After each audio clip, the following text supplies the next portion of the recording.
have a frontal lobe that has developed and I have an East African forehead, meaning that frontal lobe is covering a big surface area. Thinking that it's making me so cool. Oh. Hello. Hello.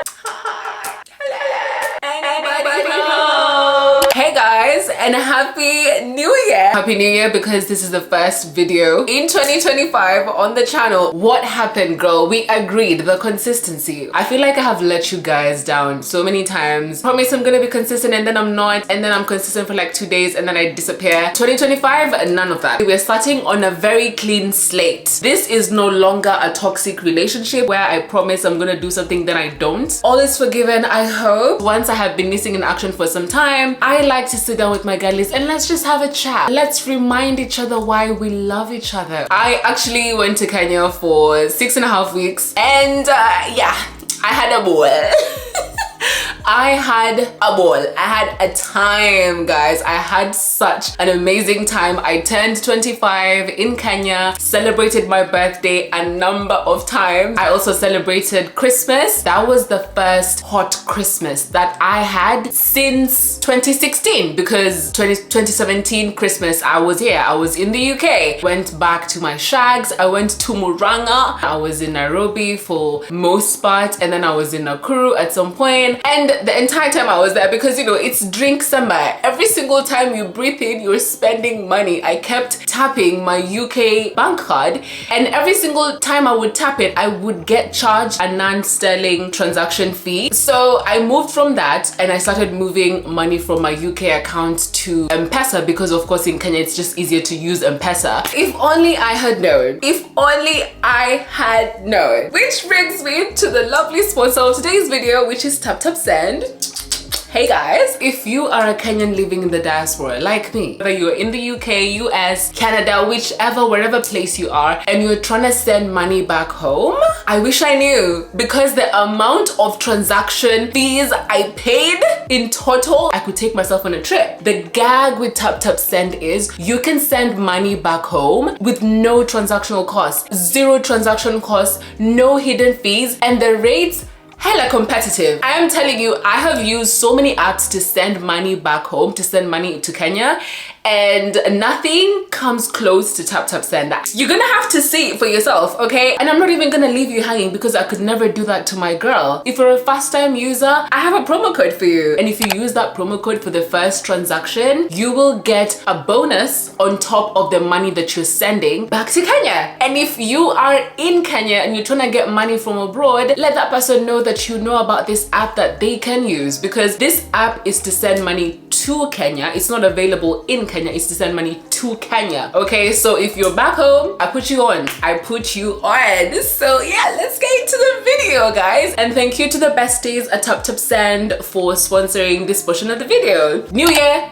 new me. These girl chat videos, I am done talking about boys, men, what to do if he does this, I don't want to hear it. I asked you guys, of course, on my Instagram to ask me questions, and I just felt so disappointed. It's 2025 and we're still having this conversation. Why are you still asking me what to do if a man does this and this? Have I not given you so many videos to tell you what to do and you're still putting yourself in that situation? I am actually gonna ignore so many of the questions that were asked, because I'm tired of having the same conversation. There was only one person that asked how to decenter men. I am 25 years old now. I have a frontal lobe that has developed and I have an East African forehead, meaning that frontal lobe is covering a big surface area. I'm done talking about the men. We need to figure out how to make 50,000 pounds by tomorrow. Why are we still talking about, oh, he doesn't take me on dates, he doesn't do this, I don't know, he hasn't asked me to be his Valentine's.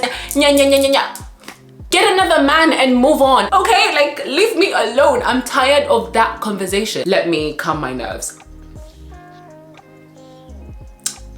How are we going to decenter men in 2025? That is the only energy that I'm welcoming in 2025. First things first, baby girl, I'm gonna hold your hand when I say this. You need to get a life. You need to get a life, because you're out here saying, oh, I'm just a lover girl, I just have so much love to give. They just keep doing me dirty. Oh my gosh, I don't know what's going on. Girl, the only reason why you're a lover girl is because you're loving everyone else but yourself. You're so quick to love everyone else but you because you're externalizing your power. power. It's easier for you to love someone else and bombard them with your obsession because you hope they're going to transfer it back to you and finally they're gonna love you. Meanwhile, you're neglecting yourself. You're running away from your own emotions, but somehow you're expecting somebody else to do that for you. We all know, as within, so without. If you're neglecting yourself, guess what's going to happen? Your reality is going to be full of people who neglect you. I'm not trying to get spiritual on you niggas, but I do have to sort of get spiritual with this because really and truly, your internal world is going to be a reflection of your external world. And whenever you're seeking approval from others or seeking validation from a man, it's because you are trying to run away from yourself. You're trying to put that responsibility on somebody else. It's easier for you to love someone else than it's easier to love yourself, because loving yourself means you're gonna have to confront everything that is about you and really see yourself in your true nakedness. He's cheated on me 5 times and I forgave him. He's done this and I forgave him. He's done that and I forgave him. Meanwhile, you've never forgiven yourself for that terrible thing you did in high school. You still blame yourself for that, but you're so quick to forgive everyone else because you just have so much love to give. Cut the crap. I'm calling you out on your nonsense. Become so in love with yourself, because this love that you're so desperately seeking from others is what you need to give to yourself. And until you give it to yourself, you will continue to attract people that neglect you, people that treat you badly, because you treat yourself badly. 2 and 2 is equals to 4. Why are you trying to make it 8? What's not clicking? What's not clicking, Steven? Like, get a life. He didn't ask you out for Valentine's? Okay, then make other plans. Go out with your girls. Go out by yourself. Go meet another man. Decentering men means you need to fall in love with yourself. Take all that energy that you're putting into men and turn it inwards. Get some goals and start working on them. 2025, we're decentering men. Next girl chat session we have, I want you guys to come with better questions. Let's figure out how we're gonna make this money. Let's figure out how we're gonna achieve these goals. Let's figure out how we're going to become holistic individuals. Let's come up with hobbies. This session is coming in hot. I've really come with all the vim, all the fire, okay?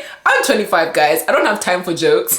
What is life after uni? What should I do after uni? I'm really struggling to figure out what to do after uni, blah, blah, blah. I am glad you asked, because this is the type of conversations we should be having, because that is real life. These men are gonna come and go, but your career, your finances, those things are important, and a man is not a plan. Let's talk about life after uni, because you guys know that I graduated, and I keep saying I recently graduated. It was in July. Very underwhelming. Very, very anticlimactic. Very underwhelming. When you're in uni, the only thing you think about is, I just can't wait to get to the point where I'm done with this bullshit and I move on with my life, being an adult and doing adult things, until that time comes and you're just like, okay, so do I do a master's? Think about my life. You know, you make it sound like you want to actually do a master's, but really and truly you're procrastinating on becoming an adult. For me, doing a master's was not an option. I wanted to get started with my life. I wanted to start working on my goals and start doing things that I really want to do. When I was done, it was really crickets. After the celebrations and all of that, honestly, I really panicked. A few months after I had finished, I was just panicking, wondering what I'm gonna do. And it's such a difficult situation to be in, to be honest. Life starts to get serious because now people are looking at you like, okay, so you're done, now what? And they will not stop asking you, so what's your plan? So what are you gonna do? So blah, blah, blah. As if you even know what you're supposed to be doing. The only thing I will say is, more important than what you do is your conviction. I actually learned this in January. If you finish uni and you decide to go into the job market and probably get a job, or you decide to go the entrepreneurship route and do something for yourself, you need to have full conviction that that path that you're taking is gonna work out. There's nothing like lack and hope and, oh, God is gonna make it work. God wants what you want. There's nothing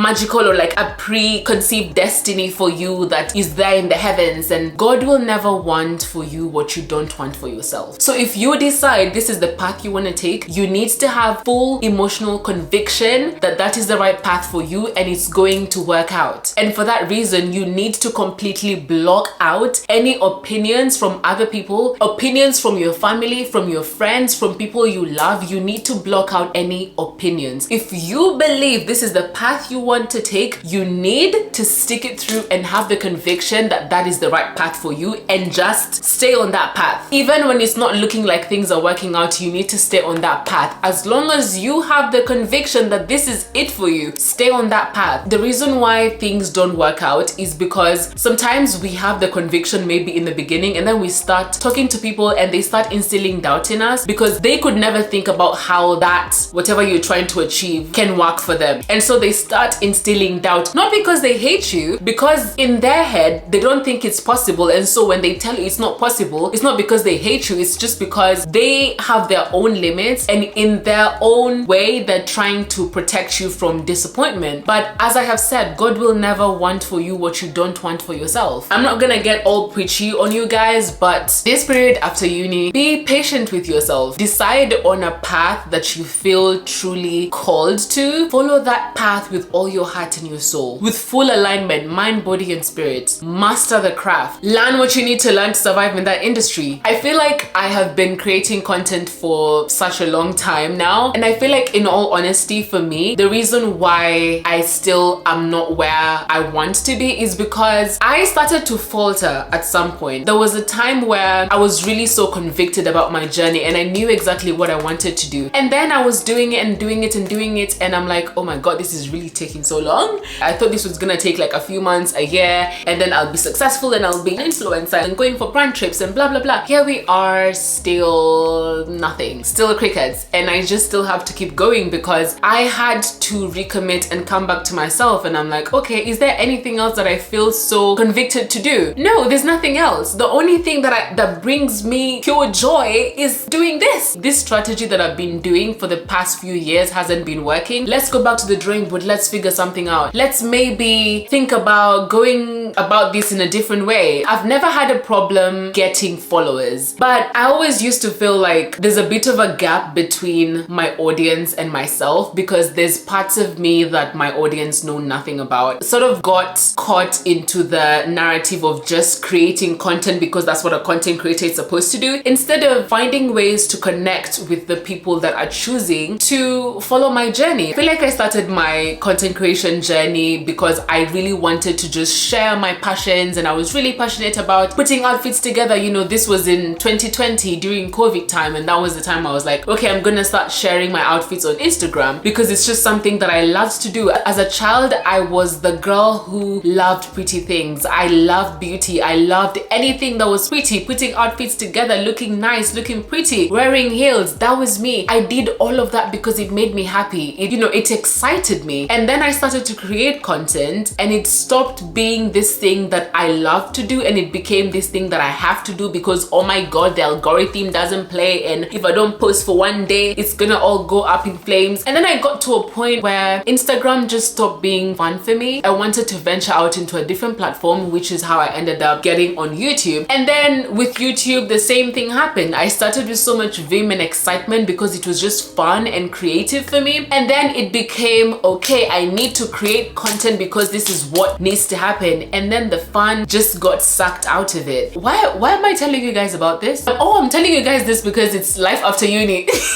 Wow, I completely lost my tracks. After uni is when I was sort of looking at my content creation journey, and I'm like, okay, I feel like I've been doing the same thing. I've been using the same strategy for a few years now, and it's just not giving me the result I want. Yes, I have followers, but I feel like I haven't really created like a true community that really knows who I am, that really understands what my journey has been like. You guys don't know a lot about me. I've never done like get to know me type of video. I still get lots of questions, people asking me where I live, where I'm from, and I'm like, wow, you guys still don't know that about me. We're supposed to be a community. I'm a huge believer in vulnerability does not necessarily have to involve oversharing. I can tell you guys about myself without giving details that I'm not ready to share. There's basic things about me that you guys don't even know, and in 2025 I want to create an actual community community. I don't care to chase the numbers anymore. I actually want to create a proper community, people that know me, people that understand my journey, people that understand the reason why I'm doing this, because that is the only way you get people to support you. People don't support your product or your content, they support your journey and the understanding of why you're doing what you're doing, because through that they get to see themselves through your story. And that's exactly what I'm trying to do. And I came to that realization in the confusion after uni. I guess what I'm trying to say is post-graduation period is a very confusing time. I think the only way to deal with it is just embrace the confusion and let it take you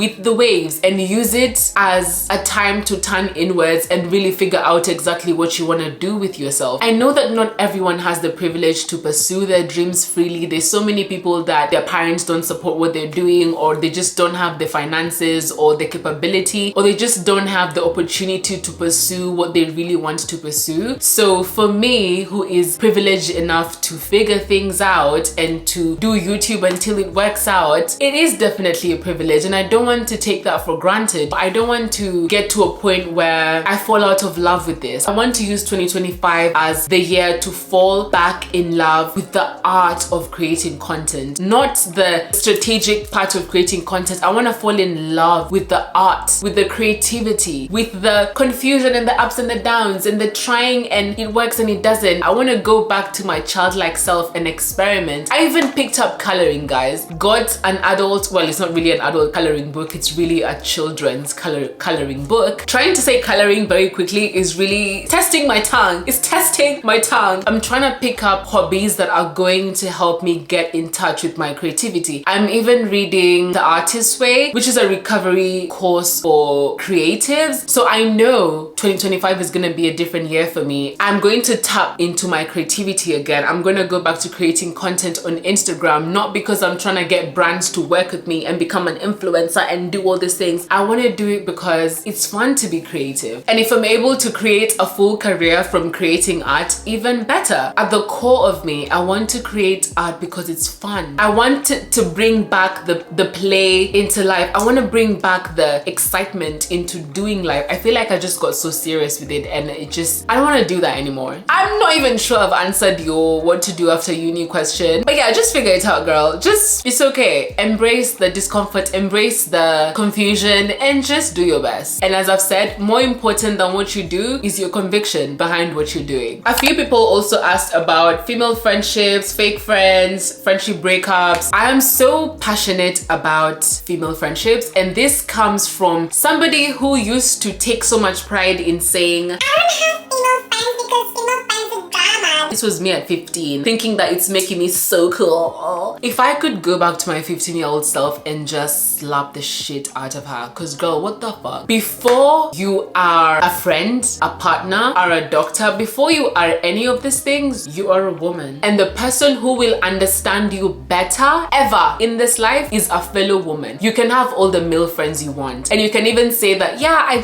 male friends just understand me better. No, they don't. They don't understand you better. Another woman will understand you better, because guess what? She has most likely gone through exactly what you're talking about. On an intellectual level, she understands you. On an emotional level, she feels you. If in 2025 you're still not taking female friendships as seriously as you're taking relationships, girl, I will slap. Your man has wronged you so many times, but you take him back every single time, and then your friend makes one mistake and she's cut off forever. And I hear people saying, oh yeah, I do that because I have such high standards for my friends. I get that, but at the same time, your friends are not perfect people just because they're your friends. You need to allow the human side of them to also exist, and that's also something that I had to learn in my female friendships. I have had the same female best friend since I was in high school, and we've been best friends for actually it's gonna be 9 years in Valentine's, because we do celebrate our friendship anniversary. Our friendship has taught me so much about myself myself and about her and about women in general, I have fallen in love with myself. I have fallen in love with womanhood. I've fallen in love with girlhood because I'm able to share that experience with another woman. So I take my female friendships so seriously. If I mess up in a female friendship, I am there apologizing, meaning my apology. You're gonna mess up and they're gonna mess up too. Like, people do mess up here and there. It's really not that deep. If you can forgive a guy for cheating on you 50,000 times, surely you can forgive your girlfriend for whatever she did. You can have a chat and actually get to the bottom of the issue. The deeper your friendships are, the more deeper the misunderstandings could get. If I have a fight with my best friend, it's not a shallow fight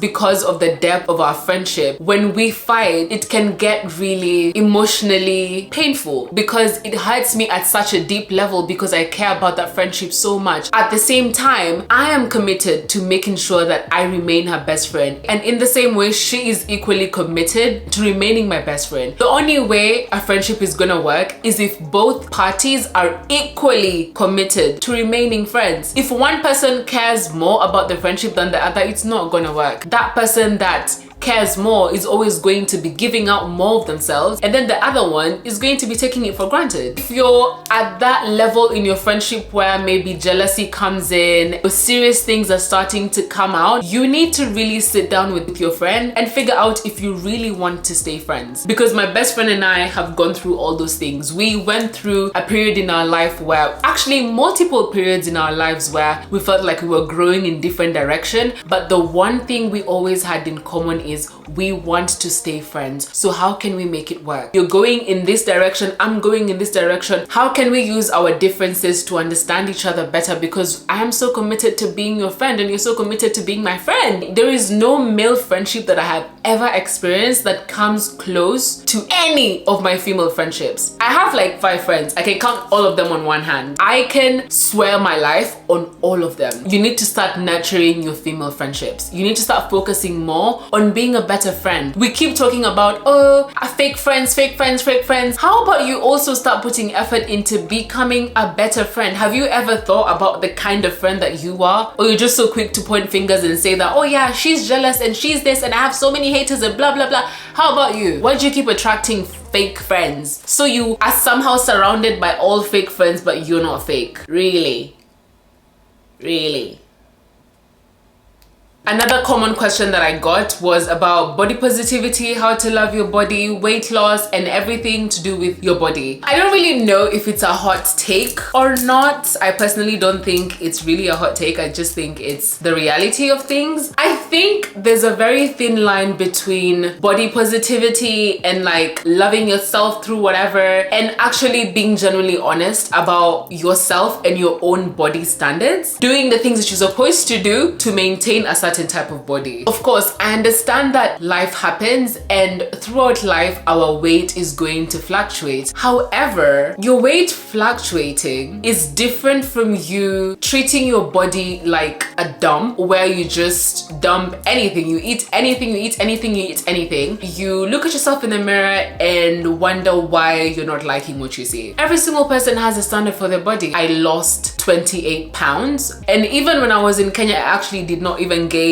weight. I came back and I was 65 kgs. I have got to a place where it's really easy for me to feel proud of myself when I'm looking at myself in the mirror because I know I'm doing the things that I need to do to stay hot. I am dedicated to being a hot girl. Part of loving yourself and loving your body is accepting that the things you have been doing to your body are not loving. It's not healthy for you to have an eating disorder because you're trying to be skinny and so you don't eat, or you eat and then you put your fingers down your throat and try and vomit it out because you want to be skinny. That's not healthy. It's also not healthy for you to be binge eating all day and eating junk and saying that, oh, you're doing this in the name of love because you can eat whatever you want. That's not loving to your body either, because there's lifestyle diseases, and when those come, it's not gonna be about body positivity pretty anymore because now it's got serious real quick. A lot of the food that people consume is overly processed, especially if you're living in the Western world. If you're living in an African country, then it's much easier to eat healthy food because you know you're eating vegetables, you're eating things that you're getting from the farm. But when you're living in the Western world where it's cheaper to eat junk, you can just have McDonald's all day or KFC all day. So how then are you trying to love yourself when you're literally doing things that are not loving whatsoever to your body? Life is about balance, guys. I'm not saying that, oh, you having a cheeky Nando's here and there is bad. No, it's about balance. You're not having that every single day because the rest of the time, 80% of the time, you're eating the food that is nutritional to your body. You're having your fiber, you're drinking your water, you're having your vegetables, you're taking care of your gut. I recently went through a really rough period with my gut and I had to get so serious with my food because I had got to a point where I actually started thinking that I was getting IBS or I had IBS, and I had to start treating my gut from the inside out. Do the difficult things that you know your body requires. You deserve that respect, babes. It's not just about looking at yourself in the mirror and saying, I'm beautiful, I am loved, I am confident. If you're doing all these things but you're mentally unfit, you're still going to be unfit. You can't be mentally unfit and physically fit. It doesn't work like that. You have to become the type of person that is just fit. I don't go to the gym because I want to lose weight. I go to the gym because I am the kind of person who just goes to the gym. I'm the kind of person who takes my body seriously. I'm the kind of person who wakes up early in the morning and prioritizes my health. So whether it's raining or there's traffic or I woke up late, I'm still gonna go to the gym. I'm still going to get my steps in. I want to look like my mom when I'm in my 50s. I take care of myself because I love myself. Put the packet of cookie down. Just have one cookie and move on. It's not about not having a cookie forever. Like, have one cookie and put the pack away. Don't even stock up on the junk, because if you have junk in the house, if you have snacks in the house, unhealthy snacks, guess what? You're gonna have them. You're gonna eat them. But if you start craving snacks or you start craving something and it's not in the house, and now you have to think about, oh, I have to get dressed and I have to drive to the supermarket and I have to do all these things, that's just long. And then you just end up not doing it. You just end up like drinking water and you literally move on and you're actually okay. What actually happens is whatever you eat is what your body starts to crave. If you're constantly eating sugar, your body is gonna start craving the sugar. Before I stopped having sugar in my tea, I could never imagine not having sugar in my tea. Now it's been 4 years of me not having sugar in my tea, and whenever I put even just a tiny little bit of sugar in my tea, it's yucky, it's disgusting. It gives me a headache because I can't stand the sugar. But in the beginning, I couldn't imagine a world where I didn't do that. Your body is going to start craving the healthier things that you're eating. Before I started filming this video, I was just like, I really feel like having a green apple, and it was a very specific craving. I had green apples in the fridge, so I sat down and I had an apple, and it was the best thing I ever had. It was so juicy and so crunchy and so... I'm not eating foods that are causing inflammation to my body. I'm taking care of my gut. Once you start doing the difficult things, that is how you start loving your body. I'm not here to teach you about superficial body positivity where you're just looking at yourself and saying, yeah, I'm pretty and I'm this and I'm that and I'm that. Are you truly healthy? Are your knees working? Are you panting when you go up the stairs? Are you able to move around with ease? Are you able to dance around and not get tired? The abs and the big ass and all of that, a lot of it has to do with genetics anyway. If you don't have hips, you can create the illusion of hips in the gym, but it's never gonna look like somebody that has hips. Let's concentrate first and foremost on you being a healthy individual. I lost the weight 2025. I'm toning my body, and in the summer, I'm about to fit in the cuntiest bikini ever. I already see myself as a hot girl. I want to become so hot that the next time I meet people, I have to reintroduce myself because they're looking at me like something has changed, but I can't put my finger on it. I can't tell what has changed, but I can tell that a lot has changed. You will not believe how hot I get. You think I'm hot right now? Yeah. Okay. I hear you. I know I'm already hot. Like, I get it. I'm about to be hotter. I'm about to be so sexy. I want people to feel angry when they see me. I want people to see me and be like, oh my God, how can someone be that lucky? How can someone have the face, the body, the brains, the career, the money, the everything, and the attitude too? Like, damn. I want people to feel anger when they see me. That's how hot I'm about to be. Hi Chelsea, can I please get your tattoo inspo? It's so pretty. Oh, actually, I got a tattoo. Did I tell you guys that? If you don't follow me on Instagram, you probably don't know, but I got a tattoo when I was in Kenya. I got this tattoo literally a day after Christmas. I was with my cousin. I literally said it as a joke. And then, okay, then let's do it. So I got this pretty Tinkerbell tattoo on my wrist. I actually had a scar over here, so that's what I wanted to cover up. I'm gonna get another one here to cover this scar because I burnt myself with my hot comb. The pain level, it was honestly, by now the adrenaline of it all made me forget the pain. So if you ask me now, I'll say it was like a 4 out of 10. But if you asked me whilst I was getting it, I would have probably said a 7. But I really took it like a G. I was literally just there like this, and my cousin was like, are you even feeling anything? It feels like someone is digging into your skin continuously like this, especially when they're doing the shading. Yeah, anywhere close to the veins, that was painful, but I took it like a G. The girl with the tattoo, that's me. Girl, can you please talk about the confusion that happens in your 20s, or is it just me? It's not just you. Your 20s are a very, very confusing time, and for me, I am in my mid-20s. Hey. Apparently in my mid-20s. I got so used to saying I'm in my early 20s, I'm in my early 20s. Wow, it's very chaotic, honestly. Everyone is sort of confused, but people are in very different paths. For example, a lot of my friends are in actual jobs or have even got into careers. Most of the people that I went to uni with, they went straight into work. There's me who decided to take the creative route, and I have to battle with self-doubt and all these things every single day. There's people who decided to drop out of uni and then they went back to school. And then there's me who I ended up graduating at 24, which is significantly later than I should have, because when I moved to the UK, actually, I couldn't go straight into uni because I would have still been considered an international student. I moved to the UK on a settlement visa because by the time I was coming, my mom was already a British citizen. So she applied for my settlement visa, which is like the indefinite leave to remain in the UK. Before I turned 18, I can live in the UK for as long as I want, and then after 5 years, I'm free to apply for citizenship and stuff like that. My mom and I initially thought that I'd be able to go straight to uni because I have an indefinite leave to remain,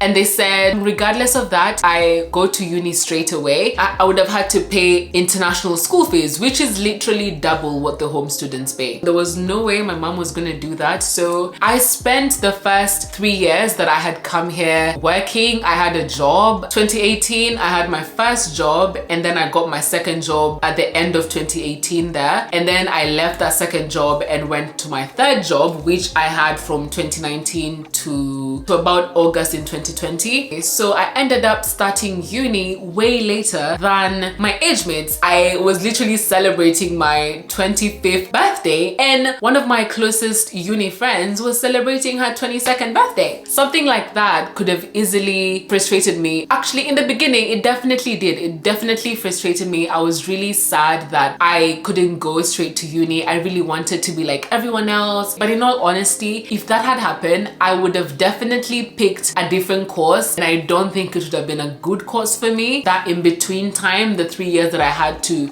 do before uni really gave me perspective. I got work experience. I ended up going into college because in the UK, in between high school and uni, there's college or A-levels. So I ended up doing that for 2 years and then work experience. So by the time I was now coming into uni, which was in 2020, I was 20 years old, which is much later than I should have been joining uni. For me to be getting my undergraduate at 24, for a lot of people that could seem like a failure or whatever, but everything works out in the end. I have got to a point where I'm simplifying my life. I truly believe that all all paths are going to lead me to my desired reality. Regardless of what is happening or what looks like it's happening, at the end of it all, it's going to make sense. It doesn't have to go exactly how I thought it should go. I am learning to let go of my petty plans and allow the universe to come through for me in a way that I could have never imagined, because my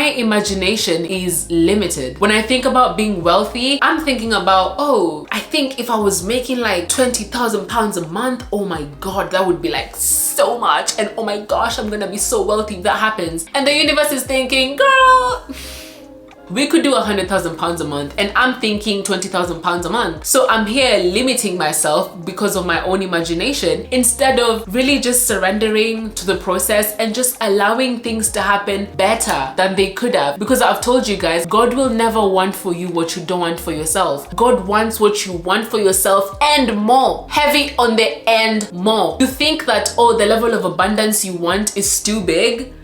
God is looking at you like, really? That's how little faith you have in me? You're asking for this little when I can give you so much more? I started my 20s being a Christian. Now I no longer subscribe to religion. I started my 20s being obsessed with boys and men and that whole idea. And now I'm 25 and I really couldn't give a flying fuck. Are you here to benefit me or not? If you're not, move out of the way. I don't care to be on the phone on FaceTime with someone until 2 a.m. Girl, I have the gym at 5 in the morning. I need to go to bed. There's so many things about me that have changed, and that is why I'm such a true believer that people should not be making life-changing decisions in their early 20s. In your early 20s is not when you should be looking for a husband. Do not get married to someone when you're 21, 22, even 25. You're still too young. You don't know what you're getting yourself into. Don't get kids. Don't get yourself involved with a man that you think is gonna be your husband. I thought every boyfriend that I ever had was gonna be my husband. Now when I look back, I could never date any of them. Of course, there is a lot of confusion in your 20s, but there's also a lot of adventure. There's a lot of joy. You're becoming a woman. There's so much that is happening to you. Try and embrace the confusion. Dive into your creativity. Have fun with your friends. Go out. Shake ass. Like, do things. I wish I did a lot more of these things when I was in my early 20s, because, for example, when I go to Kenya, I really move mad. I really move mad and I'm out all the time, doing things all the time. And if I had done those things in my early 20s, I probably wouldn't be trying to do them right now, because I'd be over it right now. But I didn't do that because I was trying to be so careful with who I am, and I don't want to be like this. I don't want to do this. Girl, have fun. Life is confusing anyway. As long as you're not getting pregnant and getting yourself involved with a man who can ruin your life, everything else, just figure it out. Do your best and have fun. Could have just been out there having fun, having the time of my life, building connections and forming friendships, but I never did that because I was so scared. I had social anxiety. I had just come to university and I was really scared of making friends. I didn't really interact with anyone, and for what? Now I look back and I'm like, why was I doing all of that? The anxiety is just lying to you. It's lying to you, babes. Live your life. Embrace the confusion. You're going to be okay. I promise you, you're gonna be okay. And I'm just 25 now, and I know that I have the rest of my mid and late 20s to explore and become even better and really transition into my real womanhood, and I'm so excited for that process. I really am. Honestly, when I turned 25, my cousins kept being like, oh my gosh, you're 25, you're 25, and I'm like, actually, I'm happy to be here. Like, I don't feel, oh my god, I'm getting old, time is running out. No, I feel excited to become a woman. I am wiser. I don't have time for stupidity. I know who I am. And I actually hear that your 30s are literally your 20s with more money. So I'm really trying to go there, okay? I'm trying to go there. No one could pay me to go back to my early 20s. So whatever part of your 20s you're at, girl, calm down. You will be okay. I think the core of this video is me telling you guys to go within. And in 2025, we're going within. We are creating a life that we enjoy, a life that we love. We're becoming devoted to ourselves, devoted to our goals. We're staying consistent with our goals, with our dreams, with our ambitions. We are leaving alone the man. We're leaving alone the validation. We're leaving alone everyone else, and we're going within. And in 2025, we're gonna have a ball. In 2025, we're gonna have a ball, guys. We're gonna have a ball. So I think I'm gonna wrap it up here. I really wanted this gal chat to be a bit deeper. I didn't really want to talk about the surface issues again and again, or relationships, or razor bumps and sex and like, guys, let's wrap it up on that. Let's just wrap it up. I want to grow with you guys, and I want to show a much deeper version of me. Where I am right now, I don't care about what a man is doing. What I care is what's going on with me. I am self-obsessed. That's where I am, and I want to pour out that energy into my community. In 2025, as said, I'm building a community. I know we have fun, I know we have a good time, but I want us to be locked in. I want us to be besties for real, because we're a community. Once again, make sure you check out Taptap Send if you're living in the diaspora to send money back home. I love you guys so much. Bye.